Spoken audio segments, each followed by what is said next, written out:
So now we don't have to worry about the internet. Okay. Then, no, we didn't have to set up all the, or I guess, are you recording video for this? I don't even know. Yeah, I am technically recording video. Okay. Should I host? Sure. Sure. Cool Okay. me. Yeah, if someone else wants to, I'm fine with that. But no one spoke up earlier, so. I nominate you. I volunteer as tribute. Okay, is everybody ready? Heck yeah. Okay. Hello and welcome to episode 25 of Gaming Fix. I am your host, Andre Cole, aka your girl's favorite cosmetic DLC. With me today, that was Alex Galinas. Yeah, close enough. Okay.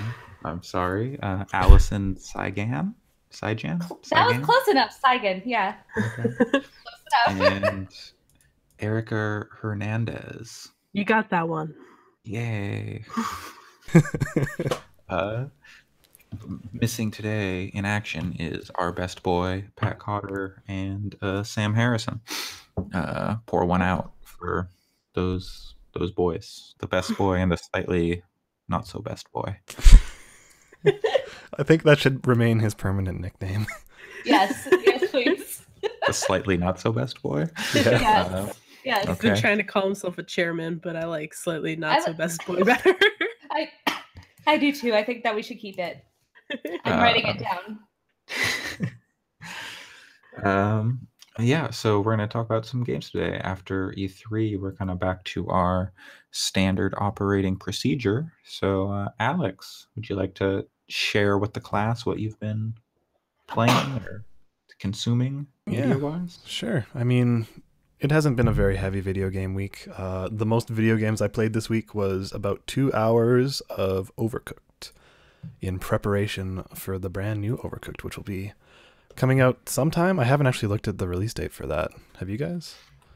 I don't know it off the top of my head. Let's take a look. Overcooked 2. Oh, apparently it's out. Oh. Hey. Oh, dang. I should have been playing that. Wait, no, it's out August 7th. What? Yeah. Then, this person must have just had like an early build of it or something then. But either way, we've been playing the original Overcooked as a duo, Cheska and I, and that game is still real good, but the more I play it, the more I realize the controls are kind of terrible. But it might be deliberately so. Like, I don't know. How much have you guys played of Overcooked? Yeah, it's I played through the whole thing. Ooh. I haven't played much, mostly because I don't have somebody to really play it with, if that, and I tried solo, and even though they say, oh, you can do it solo, it is not meant for solo. Yeah. Very much not. So I'm actually pretty intrigued in Overcooked 2 having online multiplayer, because we might have to play some of that sometime. Yeah, that would be fun. Yeah, I'm really glad that they're adding the online. I remember friends and I have tried some weird ass solutions to try and get some form of online working with that game, but it just never worked properly. Yeah, So. and I think having couch co-op is really good, and the people who like it, it's great. But at the same time, like, nobody's there to play it with me, so Yeah, having the option to do it online is a benefit. So I'm looking forward to that too. But yeah, either way, OG Overcooked, it's still good. It's just, man, sometimes you're like, I just want to put this piece of fish on this counter, but then it's like, oh god, I'm putting it everywhere but the counter, and it takes me like 7 tries just to get it on there. Yeah, it's a lot of that. Like, Xavier and I played through it last year, and it's a lot of us yelling at each other, why are you putting it down? And he's like, I am. And it's just a lot of screaming. I ended up buying it for Christmas for my sister and her boyfriend to play, because my sister's interested in games, but she's not interested in anything that has any kind of complex controls to it. So, that was like a nice, like, when it works, it's easy to to use, so it's friendly for her. But she said that she ended up getting into it took her like an hour to beat like the first level. Yeah. She sent me like a picture of her boyfriend just laying down on the ground, just like over it. Yeah, that's the thing, is I think it is really easy to get into for people who don't necessarily have, the lay of the land for a controller. But Yeah. I mean, it's ultimately 2 buttons. Like it's the stick and then the 2 buttons and the 3 if you want to use the dash. But they don't even put the dash on the like tooltip for the buttons that you can use, which is surprising because that thing comes in hella useful. Yeah. But no, other than that, that's the only game I really played this week. Yesterday, we actually went and saw a movie that we talked about many months ago on this here podcast, which was the Mr. Rogers movie, the Won't You Be My Neighbor. And it was lovely. If you have an opportunity to see it, I think it's a very limited run. Like, I know it's playing in Canada just this weekend. And only in major cities, so we had to drive 2 hours to get there. Just to see Mr. Rogers, but it was worth it. It was a good movie. I think some parts of it were paced kind of strangely, but otherwise, like, all of the content was fantastic. Is it like, if I haven't seen any Mr. Rogers in a long time, is it still like worth watching? Yeah, I think so. Like, I've seen a hell of a lot of Daniel Tiger's Neighborhood, which is like their spin-off show, but well, Daniel Tiger gets a lot of screen time on the movie as well. Does he? Yes. So, but yeah, no, I think even if you haven't seen a ton of Mr. Rogers, they contextualize everything in such a way that, like, they're not like, oh, do you remember in episode 375 when Mr. Rogers said this? No, it's like, if there's anything they want you to know, they're going to play a clip from that particular episode to contextualize things. Like, it's more about if you're aware of who he is. It's like a biography. If you're aware of who he is as a human and stuff like that, then you're fine. Yeah. He seems like he was a really good person and really like practiced what he preached, and Oh, very much so. And that's a big part of the film as a whole.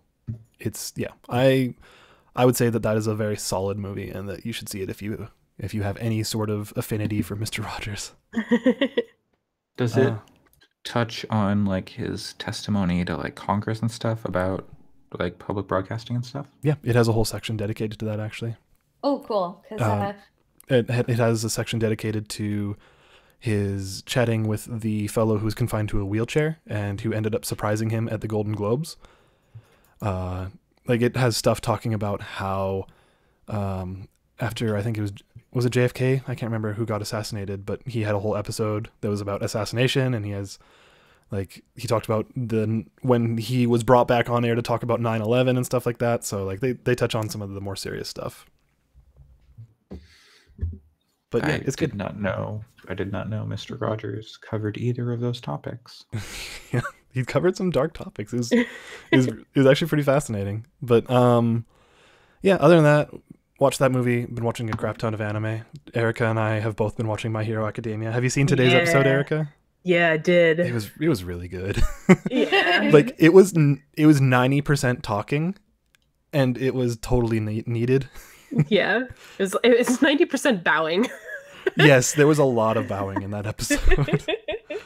So yeah, that show's real good, dude. That show is saving anime. That show is amazing. If you guys aren't watching My Hero Academia and you like anime, you should definitely watch it.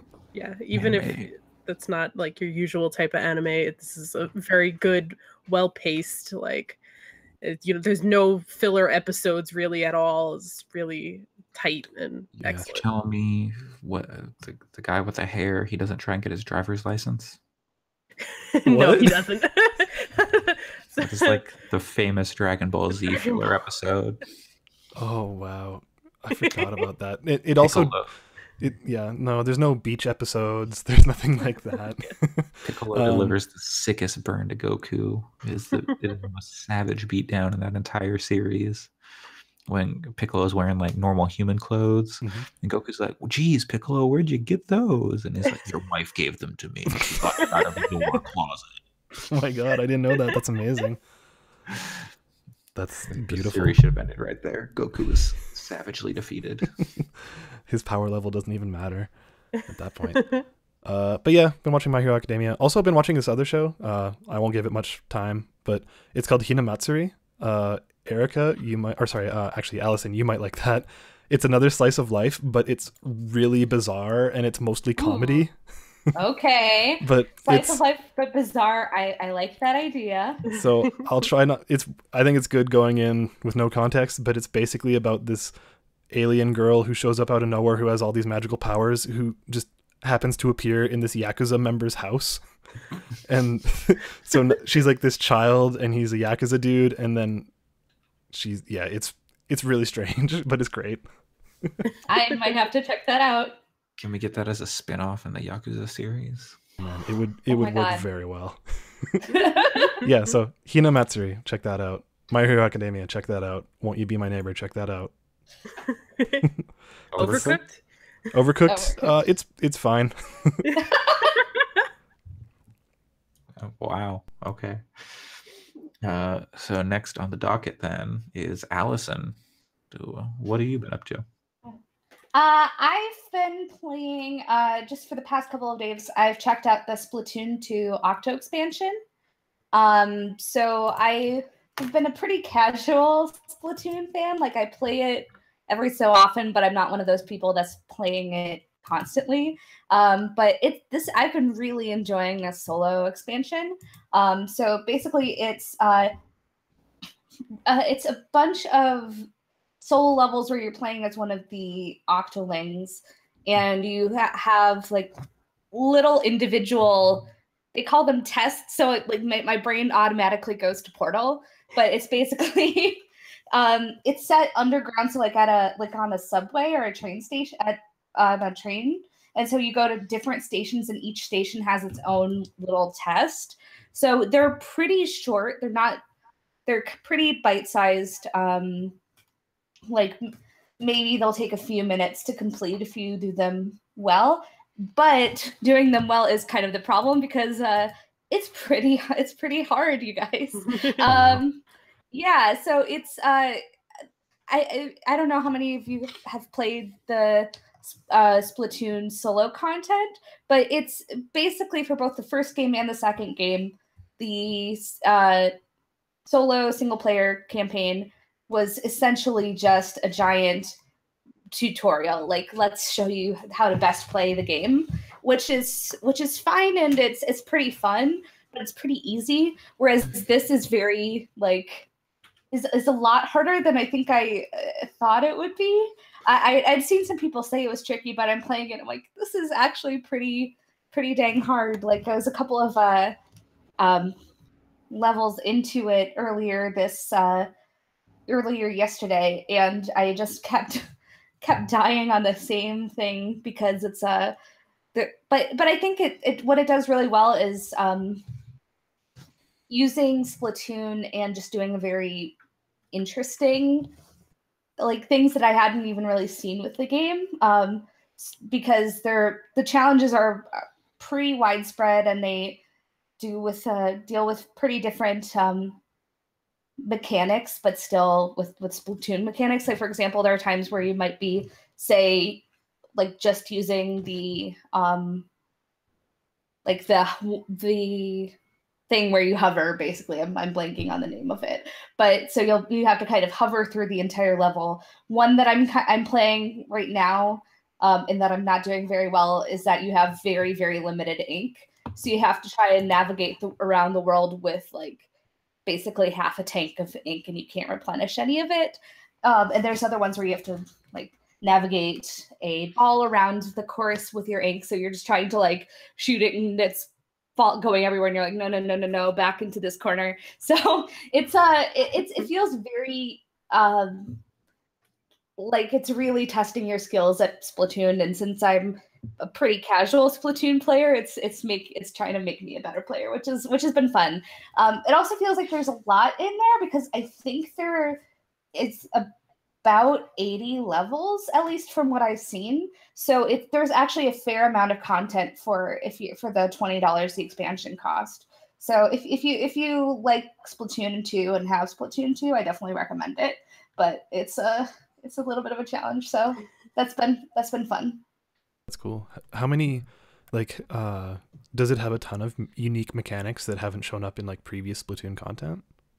Pretty unique. It's a lot of it is kind of more remixing the mechanics, if that makes sense. But for example, there's one where you're I think there are multiple levels where you're like rolling in a giant ball that you can use to explode with ink, but that's about it. So you're not actually shooting anything. And then it feels like it's just cleverly using the things. But really, I've played about I think about 8 or 9 of the levels so far, and most of them feel very, very different from the standard Splatoon or the standard solo campaign of Splatoon 2. Cool. Like, or there was one where it was basically a remix of one of the ranked modes, the Rainmaker mode. So it was pretty much like you're doing that, but against a team of computer opponents. But for the most part, it feels completely new in terms of just using Splatoon mechanics. So yeah, Splatoon's good. How good are the new cosmetics? So basically they give you a couple of cosmetics at the start, and then you have to earn them. But you can't, the ones that you have to earn, you can't use on your like in multiplayer until you've actually finished the campaign. So they're all right so far. They're not something that I'm necessarily planning on wearing a lot, mostly because I do the 2 out of the 3 amiibo I own are Splatoon amiibo, just so that I can have cuter outfits in the game. So I like my cute amiibo outfits. So I don't know if I'm going to be using those very much, but yeah, there are some cosmetics you can unlock, and I've only unlocked one so far, which yeah. I see. So, have you played Dead Space before? I've played a little bit of it, but not very much because it was spooky. I only want ask to see how you bring this back. I'm very interested. I only asked because like it looked like the way you're selecting levels is like you're kind of like on a subway train or something and kind of selecting stations. So is it kind of like Dead Space in that way where it's kind of super linear, or does it like open paths and you can go to like wherever you want? It opens up paths. So basically, like it starts out with a single subway line, but then each time you play it, it opens up more and more. So basically, if you get to a connecting area, then it opens up that entire line, so you can go down that line. So it's linear in the sense that you have to unlock future levels, but you can kind of choose which ones that you want to go. So if you want to just finish everything on that line first, you totally can. If you want to explore more, you can. Each level, you actually have to pay money to get into with their like fake currency, which is only for the expansion. And each level costs a different amount. And I think that's based off of the difficulty. So the more expensive ones are the higher difficulty. So you can kind of tell, okay, I don't know if I necessarily want to do a 500 level right now, so I might go down this path that has a 200 level, for example. And how many necromorphs are in it? More than you'd expect. Yeah. Wow, cool. No, there's a lot of different like weird like sea creatures that show up on the subway, which is kind of fun. Where it feels like it's kind of expanding the world. And I'm not necessarily super deep in that Splatoon lore, but it seems like it seems pretty interesting, and I'm kind of interested to see where it goes. Yeah.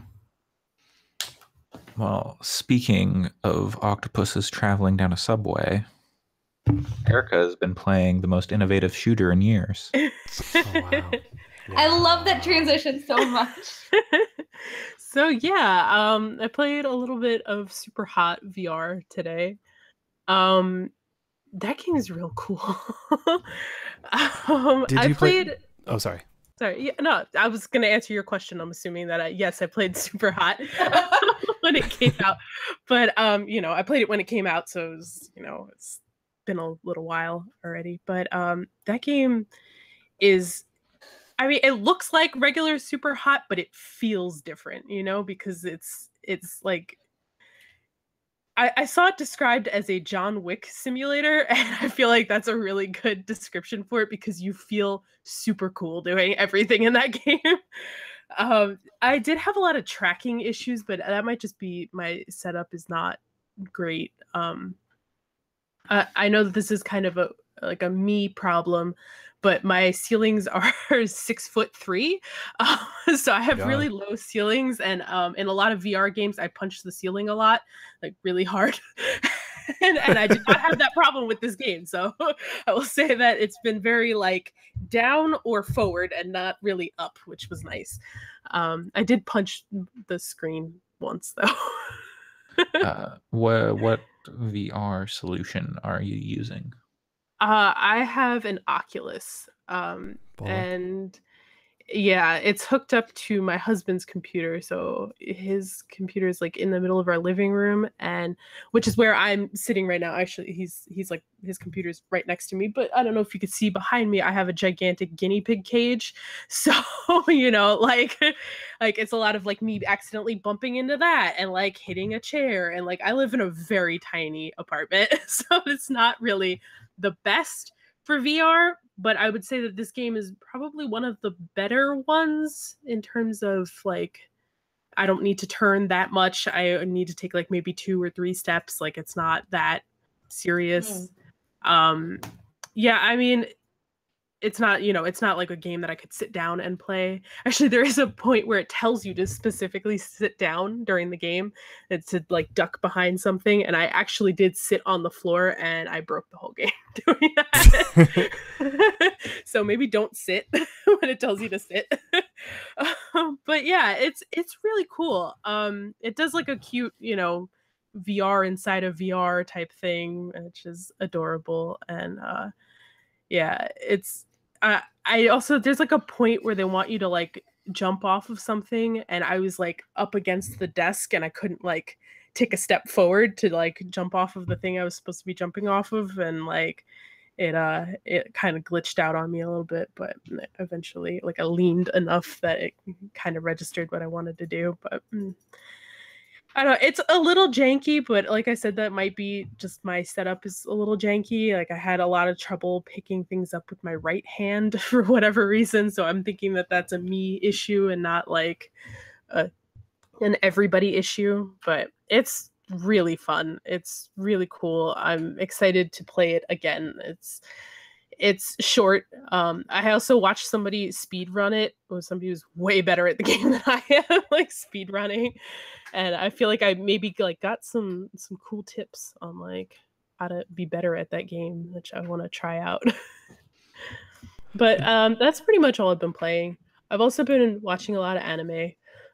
Yeah. Watching My Hero Academia, which we've already talked about plenty, which is still the best anime. I also have been watching Food Wars, which is I don't think I can recommend that anime to anybody. I think I can recommend that show to everybody. Like I would say specifically the first like maybe 2 to 3 episodes, there are some things that like all right, well, to give like a brief synopsis, it's just like it's about this guy who wants to who's really good at cooking, and he goes to a school that will teach him how to be like a top chef, and he's like the only one who's like whose family owns like a diner. Everybody else's family is like Michelin star rated, like fancy restaurants and things like that. And his family just has a diner. But he's doing real well. But he also has like something he does for fun is he likes to create foods that he thinks would be especially disgusting, like really just the worst combination of foods, just outrageously terrible. And the way that they show people tasting food in that like, you know where I'm getting at. Oh, I know where you're going. Don't worry. Like, the way that they show it, they like they'll have them like transported into like a field of daisies and like or whatever, and it's just whenever anything's really good, something fun is and exciting is happening. But whenever something's really bad, it's like a little graphic in a bad way and like rapey. Like I wouldn't go that far.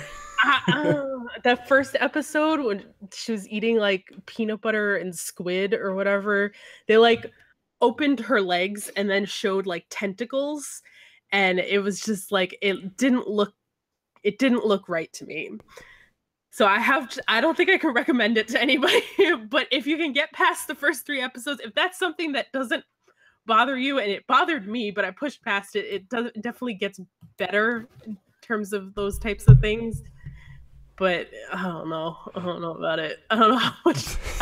That show is very literally food porn. Yeah, it's very literally food porn. Like there is a lot of like implied orgasming. Like, oh yeah, especially when the food is good. Yes, yeah, it's a weird one. I picked it up because Cheska told me to watch it. Yeah, she loves that show. I'll watch it. She'll be watching it, and I'll just be in the background doing work or something, and I'll just hear, and I'll be like, "Oh, are you watching Food Wars?" Yeah.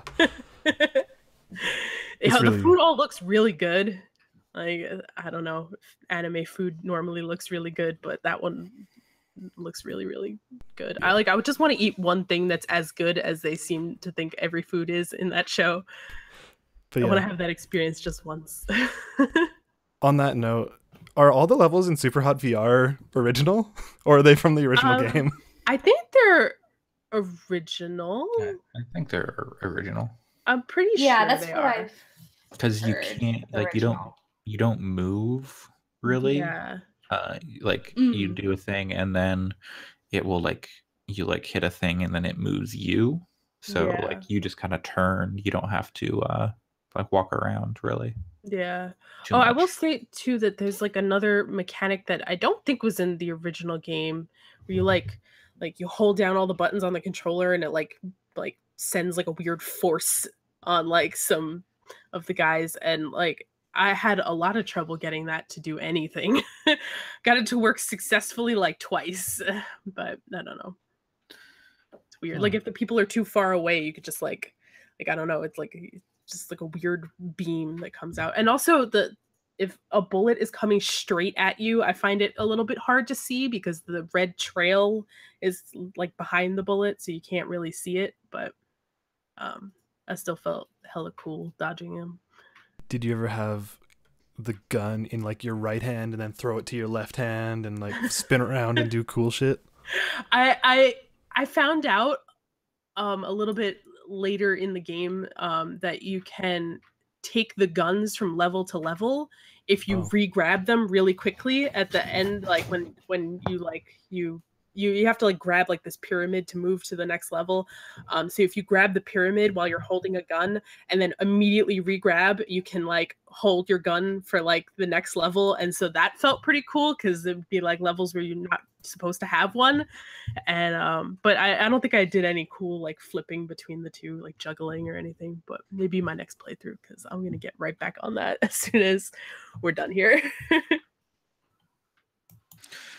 Speaking of getting on things, I've been getting on that Octopath Traveler demo. That game starts out real slow. Yeah, I guess I did play that too, but I forgot. So I'm only like an hour and a half, hour 45 in. And it's like limited to 3 hours. I think it's the full game, but like stuff is blocked off. And like they said, like you can only get so far. So if you're trying to speed run, there's only so much you can do. But yeah, I started with Ophelia, who is like, she's a priestess of something. And like, I guess she's adopted. And her story is about like her adopted father, who's like a monarch or like a religious leader, is like fallen ill and is probably dying. So his birth daughter is staying behind to care for him, but she was supposed to go on this like pilgrimage and take this flame thing somewhere. I don't know where. For how like slow it starts, there's not like a ton of helpful exposition. But so I got past like that first part, and I did like the combat. The combat's pretty interesting. Like it's pretty vanilla and basic, but it gives you a lot of options kind of right off the bat. So you can like attack, which is just like, regular melee attack. And then like each character has like their special abilities, and each enemy will have like, here's the things they're weak against, but they start off as all question marks. And then if you hit them with the thing they're weak against, then that question mark will populate with the thing they're weak against. And then so you can break them if you hit them with the thing they're weak against. And then that will let you do more damage. And also it will take their turn. It'll take like their next turn out of the combat rotation. So that was pretty interesting. Ophelia's like character ability is summon, so she can get people to follow her. And so I just randomly used it on some guy in town, and that he had like some like wind ability or something. I was like, I don't know, he looks like he'll be useful for fighting.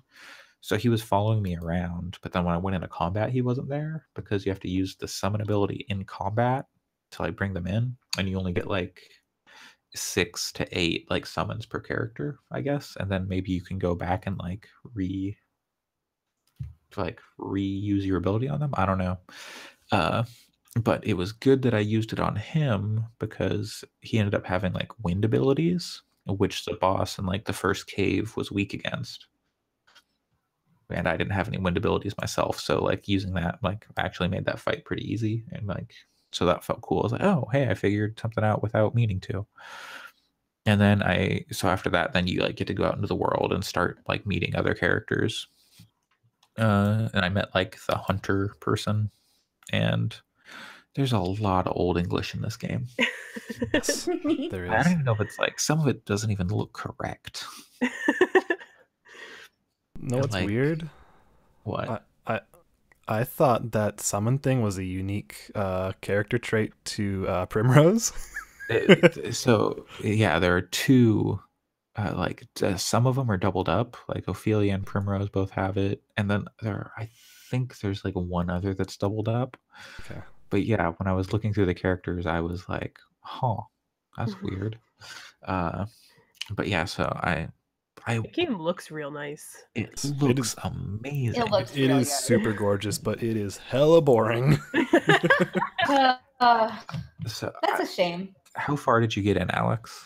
I played 100% of the previous demo, So which was about 2.5 hours. yeah, so you haven't played any of this one? I have played about 45 minutes of this one. Okay. Which character did you start with? The one with the apostrophe in his name. Whatever. No, I think that's also a girl. So I found the hunter as like my second character, and she, like, I don't know if they like, I don't know how it changes based on like your starting character versus characters you meet, but it seems like you go through the same story with all the characters. Like you get like their full story, but it seemed like the hunter's story like wrapped up quicker, like in the intro to the character, than it did for Ophelia, like starting off from the beginning. Interesting. Yeah. I think I saw an article on Kotaku this week that said something like, help, I can't figure out which Octopath Traveler character to start with. It was just like somebody just bugging out trying to figure out which one to pick. You get to, I'm pretty sure you'll get to go, because like all of them, like you can, as soon as you, or once you get out of the thing, you can just go to all the cities and you can meet all the characters and collect them all. And it all says like chapter 1. It tells you where they are on the map. So, and they're all just like around this lake. And so you, it says like chapter 1 for all of them. And then for Ophelia, there's a thing off to like the southwest that said chapter 2, level 25. So presumably to do that, I need to be level 25 and go there with Ophelia, and then I can continue her story. and I imagine that's the same for all the characters. So I'm wondering if this game is more about like 8 mini JRPGs Mm. like rolled up into one that like maybe they cross paths and intersect, or if those things will all come together in like one big thing later on. I don't know. I hope the game gets more interesting as it goes. I've still got like an hour and a half or hour and 15 that I can play, but I don't see it like drastically changing my opinion of the game so far.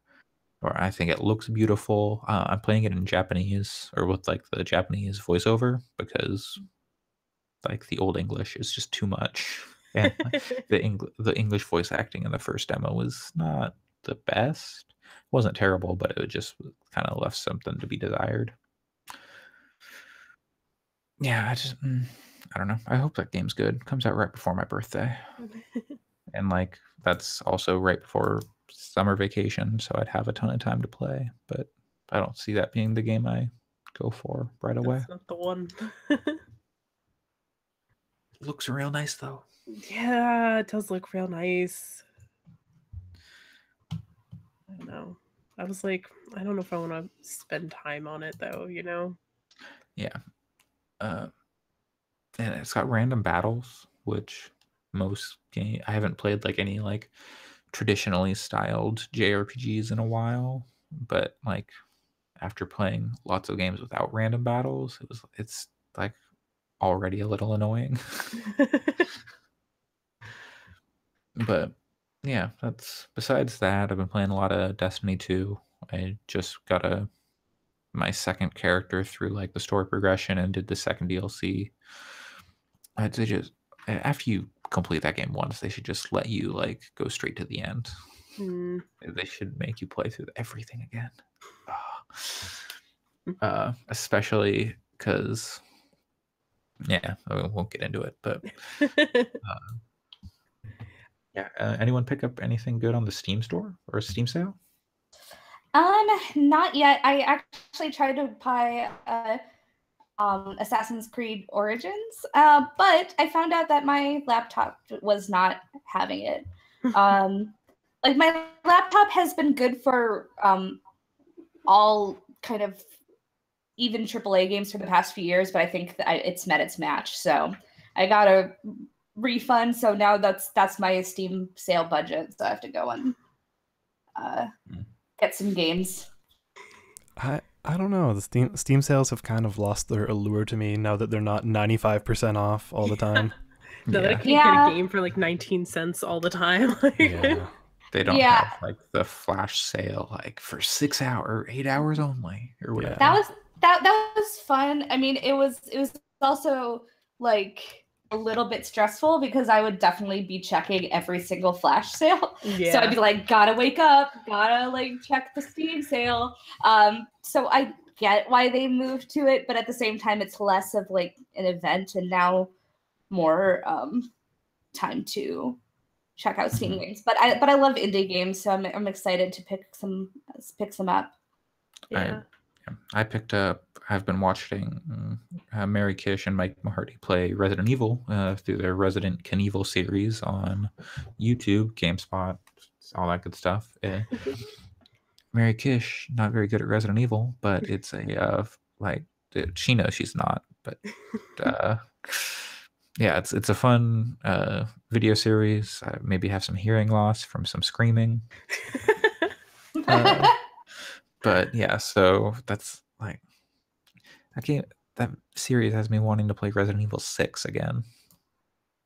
Which is like I had fun with that game, but I don't have anyone to play it with, so I don't think I would have fun playing it again. But I did pick up Resident Evil 7 on the Steam sale, which I have played on PlayStation, but I picked up the season pass as well because I heard the DLC is very interesting and they do some unique stuff with it. So I'm excited to get into that, but I have to replay the game on PC now. The DLC, it's kind of like additional tapes, right? So there's like a there's like a horde mode type thing. Like there's one mode that like changes the game like entirely. There's some extra tapes, and then there's like some other story stuff too. Let me hold on, give me a second. Let me see what it's all called. So yeah, there's 2 things of tapes. I think there's like 3 tapes per band footage volume, and there's 2 things of that. So that's what I think that is. End of Zoe, which is about the character who's like calling you on the phone and like kind of guiding you through at the start. And then Not a Hero, which is the like horde mode type thing, I believe.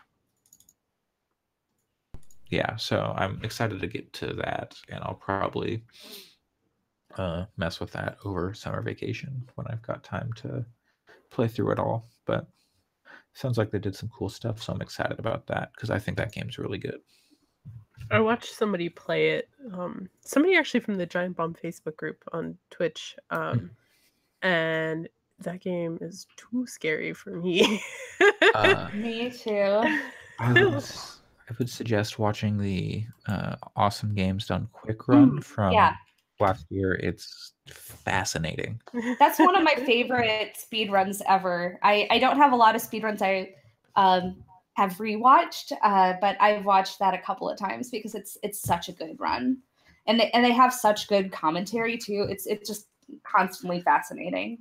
Because the mode they did their run on was New Game Plus or New Game Madhouse, and Madhouse like changes the placement of items, so you never know where you're gonna find ammo, or I don't think key items are changed. It might be I can't remember. But yeah, so like you're constantly having to adjust on the fly, like, okay, I didn't find what I need here, so I need to like, go to this area and maybe it'll spawn here and things like that. So that sounds intense for a speedrunner. Yeah. Exactly. So it's a very uncommon run. So it's like an hour and it's almost 2 hours long, but totally worth watching because it's really fascinating. That's cool. Is all of this getting you super psyched for the remake, for Resident Evil 2 remake? Oh, I was already super excited, but yeah, I'm because I'm very excited for that remake. I really like all the Resident Evil games. I think the only one I haven't played to completion is 3. Oh man, I love that game. I just never owned it, and so I never played it myself. I played like a bit of it when I was abroad, like traveling in Germany. I was staying with a guy and he lived in the middle of nowhere, so I played a lot of Resident Evil 3, but I didn't finish it. But maybe that's the next on the remake block. Fingers crossed. I feel like that game would also play really well with the remake, given like that the nemesis was kind of random when he would show up. So like that was kind of terrifying, and that's kind of a trope that modern horror games have stolen, like especially with Amnesia and stuff like that. Yeah. And like, as time has gone on, it's like, oh, it's not random at all. But if they were to add in like new stuff, they could like totally change that dynamic and make it fresh for new players, which would be really cool. Yeah. Are there any games that you all have liked that have kind of traveled through some dark times and come out better on the other side? Like 5 and 6 pretty rough for Resident Evil, but I still like all those games. I've not played like Operation Raccoon City or like Umbrella Corps or anything like that. I respect myself, but I can't think of any that come out better on the other side, Like I'm thinking of like Metal Gear 5, which was real good and then it got real bad. There are parts of that game that are real good. Gameplay wise. Yeah. My dream is that this will happen with the Paper Mario series. I don't believe this will happen, but if they could have a suddenly like best Paper Mario ever, I would be very happy. We've got, you're a fan of Mario Sunshine. That's true. Mario series is probably that. Although I like Mario Sunshine's one of those ones where I haven't played it in so long, and I have no idea how much of that is my nostalgia going, just because I I've been lately just rediscovering my Game Boy Advance library, which has been pretty fun. But there are a couple of games that I really liked as a kid that playing it again, I'm like, this is awful, and I don't know how I got through this game. So I have no idea if any of that would be similar for Super Mario Sunshine, and I don't know if I kind of want it to stay that way. Those like fond memories of Super Mario Sunshine, but Odyssey, that's true. Odyssey is excellent and a return to form. Although Galaxy was great too, so I played Galaxy recently. And I don't know if that game's as good as we'd like to remember it. Oh no, I love those games. It's like the depth perception's real bad in that game. I just kept like jumping off of stuff and not realizing it. It's I don't know. There's in space, no one can see where you jump. But I don't know. Like I think it's more of a like I had more patience for that type of thing then than I do now. Oh yeah. Well, I think that's one of those things that's what these replaying these games has been, because I really liked when I was a kid this Game Boy Advance Star Wars game based off of Episode 2, which is the worst movie, and I don't know why I liked this game so much. And then going back and playing it, I'm like, this is literally one of the worst things I've ever played. I think as kids, we have so many games, so you just force yourself through. Yeah. Because you're like, I'm not going to get another game for however long, so gotta make this one count. Yeah. Yeah. I've been thinking about trying to find some of the games that I enjoyed playing as a kid to see how bad they are.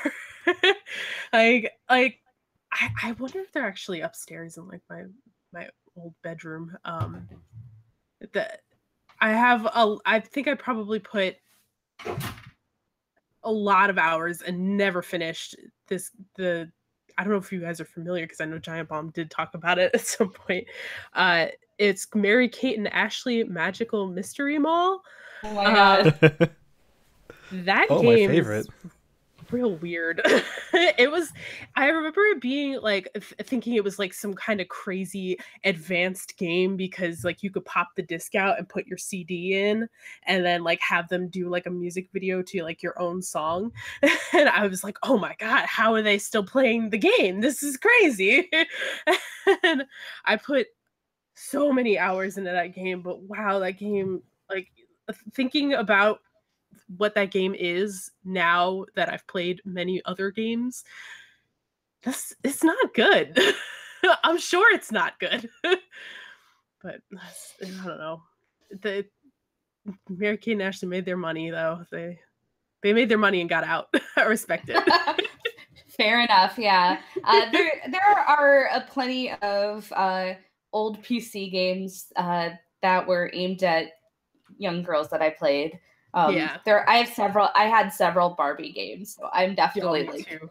So I'm like, what level of those games are probably not very good, but I played all those games. Do you remember how like you could pick your name from that list and they would have every name in the world on those lists? So Barbie would say your name and I was like, oh, this is crazy, but I have to scroll forever and my name starts with like an E and you can't type it in. They just had every name. And my friend Zoe would not be pleased. Yeah.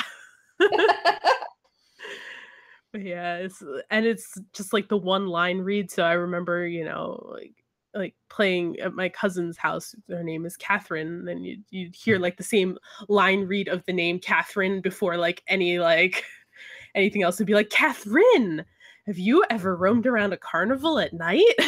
Just like as Barbie going through like this mysterious carnival. Sure, this isn't like some clown who's like Catherine. Catherine. Okay. Pennywise like pops up. I mean, that game I remember that game being creepy, but I haven't played it since I was a child, so There were a lot of games that I noped out on as a child. There's like some Nancy Drew game that I was just like, no, there's a ghost in this. I don't want to play it anymore. For some reason, when I was very, very little, and well, not that little, but when I had Nintendo 64, for some reason, like there's like at the start of Mario 64, there's like a Bowser laugh that I thought was so creepy, and I was very scared by it. And like in hindsight, I'm like, what was I even doing? Yeah, I thought that was the creepiest thing in the world.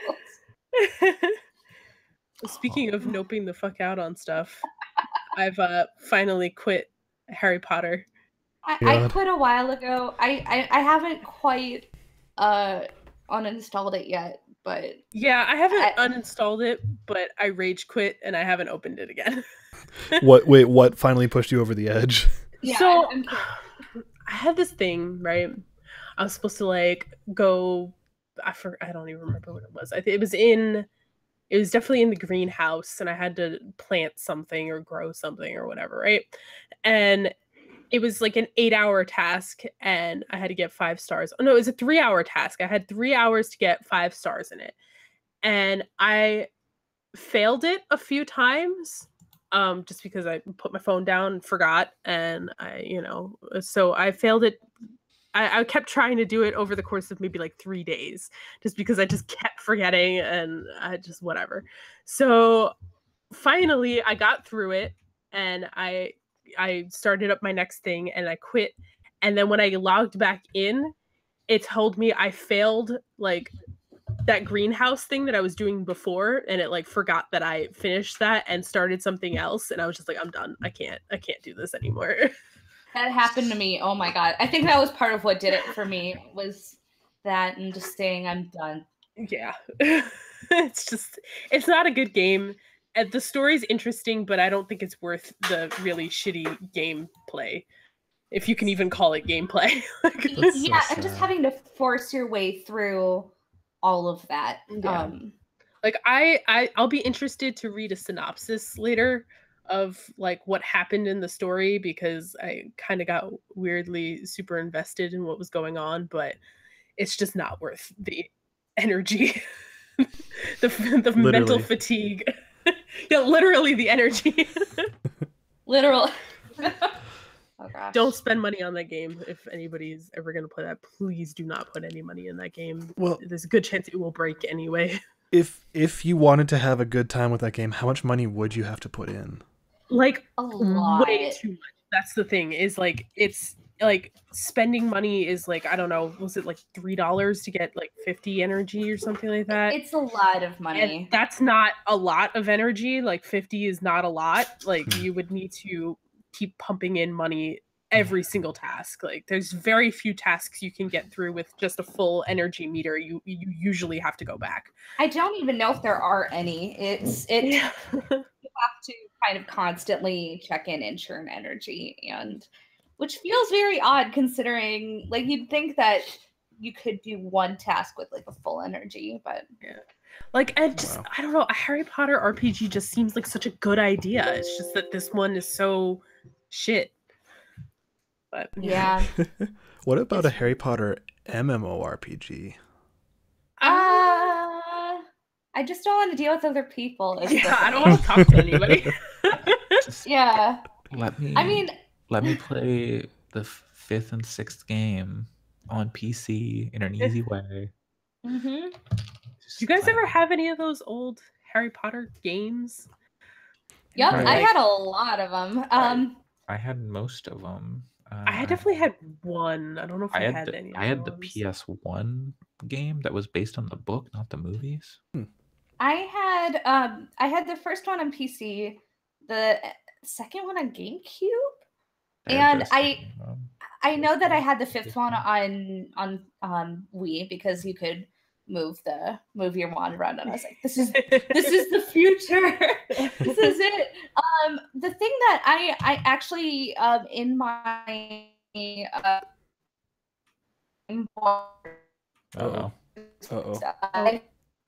I've gotten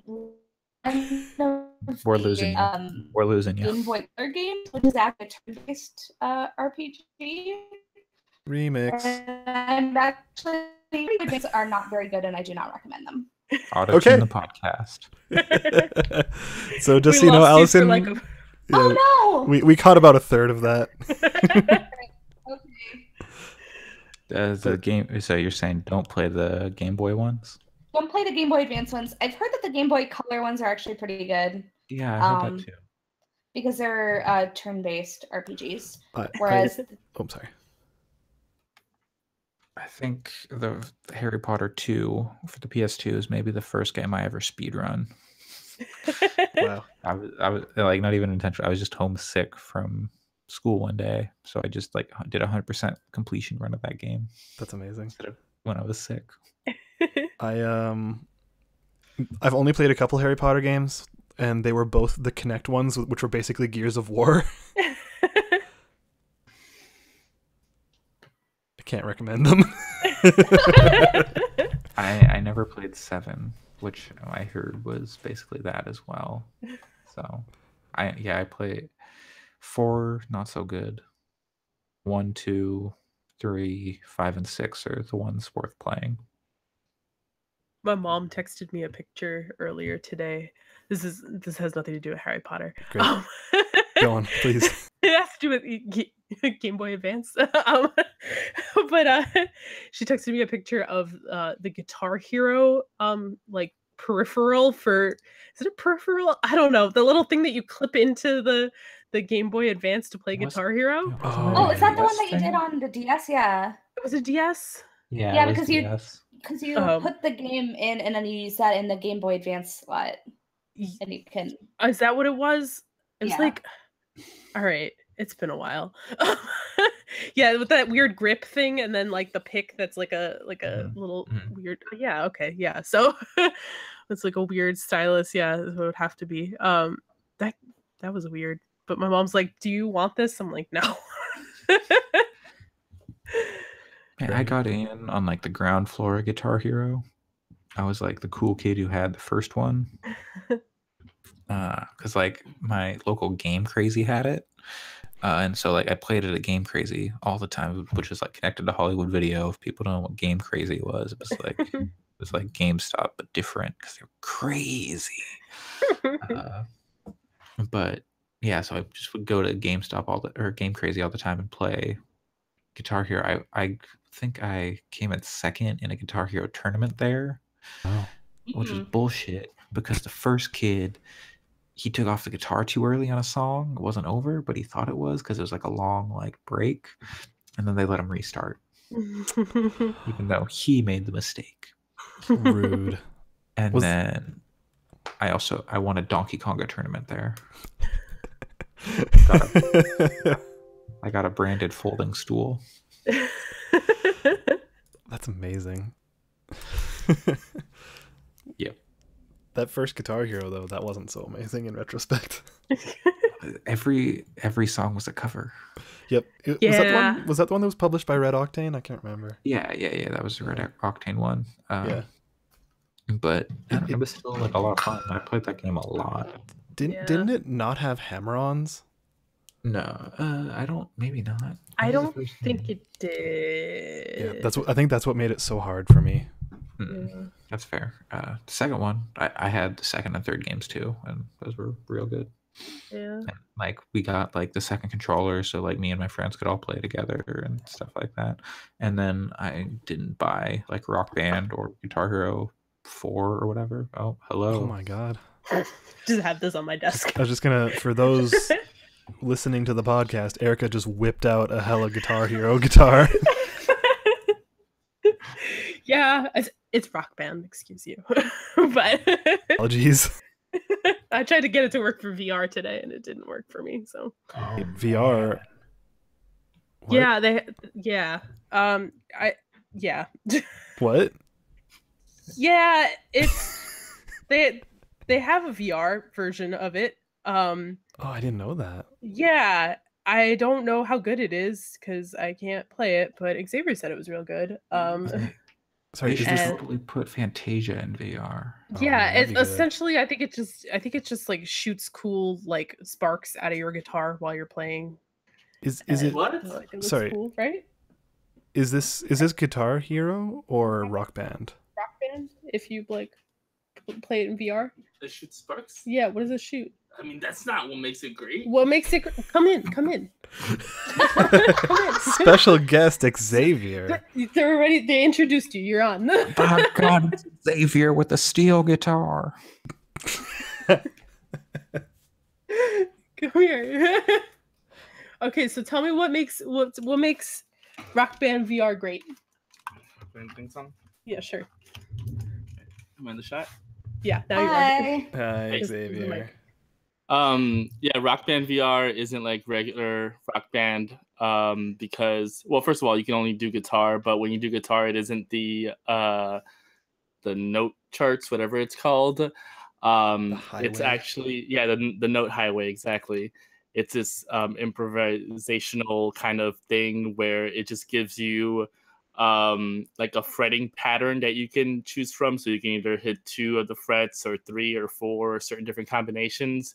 And based on that, there's like different tracks, I guess, for the song running, where regardless of where you place your fingers, it's going to produce a different sound. So it's not about hitting the notes at all. It's just about creating whatever sound you want. And it's really, really cool. And it sucks that probably only 20 people in the world will experience Rock Band VR. So it's like yeah. the solo sorry, I stuff undersold it. from Rock Band 4 or the That's- most recent Rock Band. That's not the worst analogy. Yeah, it's kind of like the What solo was it? I don't have stuff headphones on. I can't hear for, what Andre said. yeah, it's kind of like the solo stuff for the entire song. Yeah, that's kind of a nice way to put it. Yeah. Interesting. Yeah. Right. So- But While Erica can't. Oh no, I've never neither of them seen can him hear us. look Never so mind. offended that when I just said like, oh, I think sparks shoot out, he like whipped his head around. He's like, what? So, man, did any of you guys play the most recent Guitar Hero, like the one with the live stage? I feel like that would be really cool in VR, but I doubt they shot everything with 360 cameras. Yeah. But if That they was- had, Oh, that would have been I so actually cool. really liked that Guitar Hero. I like the channels and stuff too that you could kind of Yeah. just, That was neat. which I understand is dead now. They don't have those up and running anymore, which sucks. But I thought it was actually pretty cool. I played it at Best Buy like twice, but it had been so long since I had played those games that I was just trash. I'm pretty sure I begged Xavier not to buy it because I didn't want any more plastic instruments in my house. Also relearning, like, because that did like this, like the black and white buttons, like you had the top half and the bottom half, and that was just real confusing, especially after being away. It's like, oh no, I can't play this anymore. Yeah, I'm not great at it at all. I usually volunteer to sing if I'm playing in like a group setting because nobody ever wants to sing.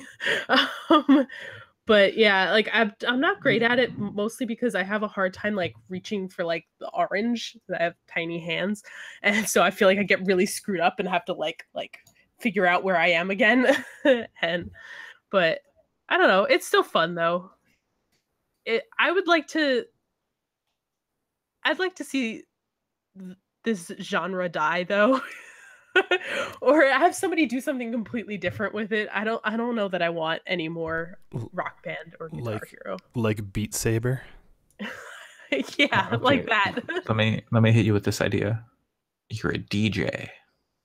Oh god. The game was really good. I've I heard never good actually things. played it. I never played it. Xavier listens to those songs all the time in our apartment. Just like the DJ Hero, just remixes of just random stuff like Word Up and Straight Up. Is that what it is? What? Is that what it is? Oh, it's Love that incredulous. Through the What? How dare you? Exactly. But yeah. I don't know. That genre did definitely die. Drop mix for Generation Remix. Sam's not here. He can't tell us about Drop Mix. But unless I should say I should get Cheska on here so she can talk about the new DJ Max game that she's obsessed with. is that like is TJ Maxx an arcade game? Yeah, and it's on PSN now. No, okay. Now I have to look it up. DJ Maxx. I think Xavier's looking for the dongle to make the Rock Band VR work right now. He's like digging through stuff in our entertainment center. Okay, yeah, I think I did play DJ Maxx at an arcade in Tokyo. The PSN game does not look like it just looks so limited. Maybe I can't speak to it. She's the one who's all about it, but yeah, I don't know. Maybe I played a different version or something. I don't know, but because it's only got like the unless you're using the face buttons too, but even that wouldn't seem like. I don't know. Whatever. There's a bunch of really cool looking rhythm games in arcades in Japan, but it's like I don't know about you, but I feel hella intimidated going there, and everybody's really good at everything. Isn't arcades in Japan are like 90% UFO catchers and rhythm games? Like the bottom 2 floors are like UFO catchers, like the next 2 are like rhythm games, and then like the top ones are like fighting games and just clouds of cigarette smoke. And then you go to your pachinko parlors and you just get deafened. Yeah. Oh, and then the top floor are those like the what are they called? The picture things. I have a friend who works for a company that does video lottery, and when he came to visit me, he's like, I need to go to a pachinko parlor. That my company asked me to visit one and do research. And so yeah. So me and my other friend, we went, okay, go in, and we stood outside while he walked like in, and then came back and he said, that is the worst thing I have ever done. It's utterly useless since it's all like analog games. So he's like, I didn't learn anything. Yeah, Xavier got stuck at a Evangelion pachinko machine the last time we were in Japan because he just kept listening to like the song. But with like he didn't know what to do with any of like the balls after. Like you can't ask people there because they're not supposed to tell you. For every time I heard that. Mm-hmm. So yeah, while listening to the Evangelion theme. Yeah, we ended up like syncing them, like getting them exchanged for like tokens, and then syncing the tokens into like a Pokemon game instead, which we were bad at, but whatever. Okay, well, I believe, unless anyone has anything else they'd like to talk about? No? Okay. Well, this has been a podcast. As always, I am your host, Andre, your girl's favorite cosmetic DLC, Cole. You can find me on Twitter. As always, you can find me on Twitter at Coolslaw, COOLSL4W. Alex, where can people find you? If you Google Evangelion balls, you'll probably find me. That checks out. Allison, how about yourself? You can find me on Twitter at WRITERSERENYTY, or my blog is happy-media.net. And Erica. You can listen to my other podcast, Tempered Expectations, which I should really record an episode for because it's been a while. And where you can listen to me talk about wrestling and more video games. And you can also follow me on Twitter at AIREHCUH. Okay. Next week, I believe Pat is going to talk about his X-Wing tabletop. He's in a tournament. I think he's going to talk about it. And doing well. he last we heard, he was up 2-1 and made it to the second round of the tournament. I think, I don't know, it's being streamed. If you go to if you search Seattle Open, Seattle something? System Open, you can watch the top 2 tables. By the time you hear this, you probably won't be live, but you can find an archive maybe. I don't know. It's the internet. I don't know. So yeah, we're gonna sign off and have a nice day or night whenever you listen to this podcast. You know, Or don't. We're not the boss of you. have a nice existence. How about that? Sounds good. All right. Thanks, Andre. You too. Thanks. Give- Bye. no, not you guys, the listener. Y'all can fuck off. Okay, bye. Bye. Okay, What bye. a way to end it.